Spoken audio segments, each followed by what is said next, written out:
So say you have $300 roughly and you can't decide which of these Note Pros you should pick up. The Infinix Note 11 Pro here with 8 gigs of RAM and 128 gigs of internal storage, which goes for around 138,000 naira.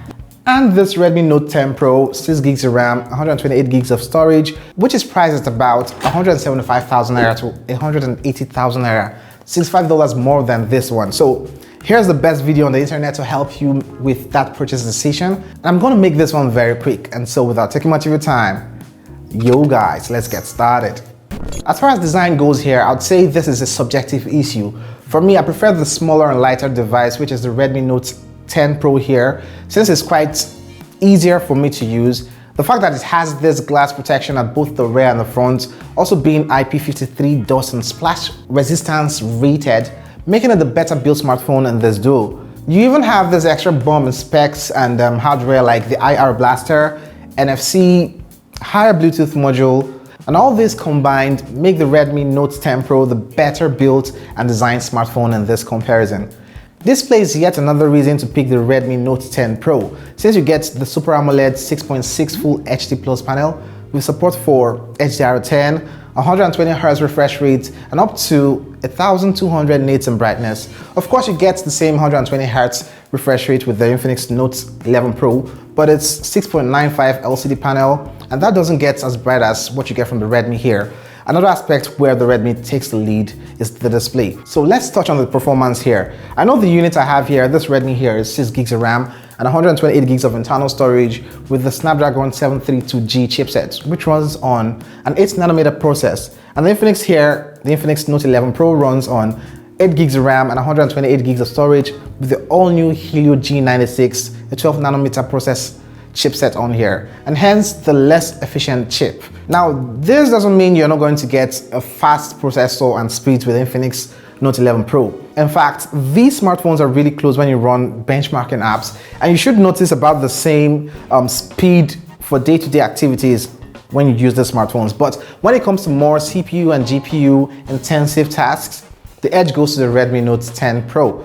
One aspect where the Infinix Note 11 Pro shines is the fact that it can add up 3 gigs of RAM to the memory you have here. So the 8 gigs of RAM you get here plus 3 gigs from the storage gives you a total of 11 gigs of RAM on the Infinix Note 11 Pro. And that's almost double the memory you get from the Redmi Note 10 Pro.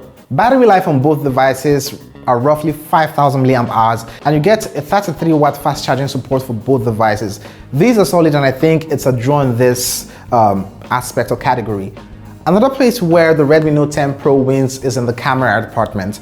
You get a 108 megapixel main lens, 8 megapixel ultra wide, a 5 megapixel macro lens, and a 2 megapixel depth sensor. And also you get a 16 megapixel front facing camera with the Redmi Note 10 Pro. While the Infinix Note 11 Pro gives you just 3 cameras at the rear, the 64 megapixel main lens, 13 megapixel telephoto, 2 megapixel depth sensor, and a 16 megapixel front facing camera. Unlike the video where I compared the Infinix Note 11 Pro against the Tecno Camon 18 Premier's camera, I think those were really close, but from these comparisons, the Redmi has better dynamic range, better color reproduction, and definitely more pleasant photos come off this smartphone. Videos can be recorded at up to 4K in resolution with the Redmi here, while you get a maxed out resolution of 2K on the Infinix Note 11 Pro. So this is a front-facing camera video comparison and test between the Redmi Note 10 Pro and the Infinix Note 11 Pro. So what do you guys think about the audio quality and also the color reproduction from this smartphone? It's actually really loud out here. Let me know in the comment section below. So generally, the Redmi Note 10 Pro is the better device to have, and you are more likely to get a software update in the future with this brand. But you get all those things for an extra cost of about $70 or about 40,000 naira more. I think if money isn't a problem here, you should go with the Redmi Note 10 Pro instead. Otherwise, I still think the Infinix Note 11 Pro is a solid device for its own price. Do you like this kind of video? Subscribe and let me know your thoughts in the comment section below.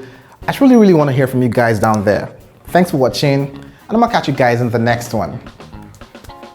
That day.